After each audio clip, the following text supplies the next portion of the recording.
കല്ലടയിലെ അതിക്രമത്തെക്കുറിച്ച് സംഭവത്തിന്റെ വീഡിയോ പകർത്തിയ യുവാവിന്റെ വാക്കുകളാണ് ഇപ്പോൾ ചർച്ചയാവുന്നത്.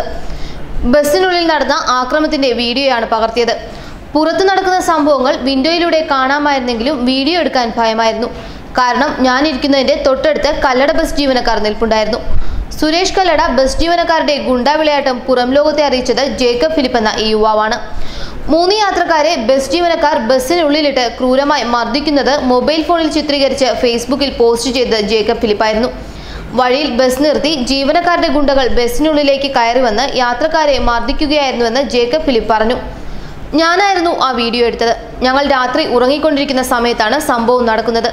രാവിലെ 4:30 മണിയോടെ ബഹളം കേട്ടാണ് ഉണർന്നത്. നേരത്തെ ബസ് ബ്രേക്ക് ഡൗൺ ആയി കിടന്നപ്പോൾ പകരം സംവിധാനത്തിനായി ചോദ്യം ചെയ്ത പിള്ളേരെ കുറെ പേർ ബസ്സിനുള്ളിലേക്ക് വന്ന് തല്ലാൻ തുടങ്ങി. ബസ്സിന് പുറത്തും 10 പേരോളം നിൽക്കുന്നുണ്ടായിരുന്നു. ഒന്നും ചെയ്യാനാകാത്ത അവസ്ഥയിലായിരുന്നു. ആരെങ്കിലും ആക്രമികളെ ചെറുക്കാൻ ശ്രമിച്ചാൽ സാഹചര്യം മോശമാകുമായിരുന്നു. നേരത്തെ ജീവനക്കാരെ ചോദ്യം ചെയ്ത 2 പിള്ളേരെയും അവരെ പിന്തുണച്ച മറ്റൊരാളെയും അക്രമികൾ അടിച്ച് വെളിയിൽ ഇറക്കി വിട്ടു. ബസ്സിന് പുറത്തിറക്കിയ അവരെ പിന്നെയും ഓടിച്ചിട്ടടിച്ചു.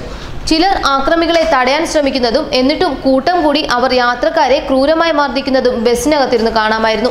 ബസിന്റെ ഉള്ളിൽ നടന്ന ആക്രമണത്തിന്റെ വീഡിയോയാണ് ഞാൻ പകർത്തിയത്. പുറത്തു നടക്കുന്ന സംഭവങ്ങൾ വിൻഡോയിലൂടെ കാണാമായിരുന്നെങ്കിലും വീഡിയോ എടുക്കാൻ ഭയമായിരുന്നു. കാരണം ഞാനിരിക്കുന്നതിന്റെ തൊട്ടടുത്ത് കല്ലട ബസ് ജീവനക്കാർ നിൽപ്പുണ്ടായിരുന്നു.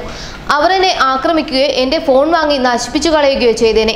ഇതിനിടെ പുറത്തിറങ്ങി പോകാൻ ശ്രമിച്ചെങ്കിലും ബസ് ജീവനക്കാർ അനുവദിച്ചില്ല. ഈ സംഭവം പുറം ലോകത്തെ അറിയിക്കാൻ ബസ്സിലിരുന്ന് തന്നെ ഫേസ്ബുക്കിൽ വീഡിയോ പോസ്റ്റ് ചെയ്യുകയായിരുന്നു എന്ന് ജേക്കബ് ഫിലിപ്പ് പറയുന്നു. ന്യൂസ് ഡെസ്ക് മലയാളി വാർത്ത.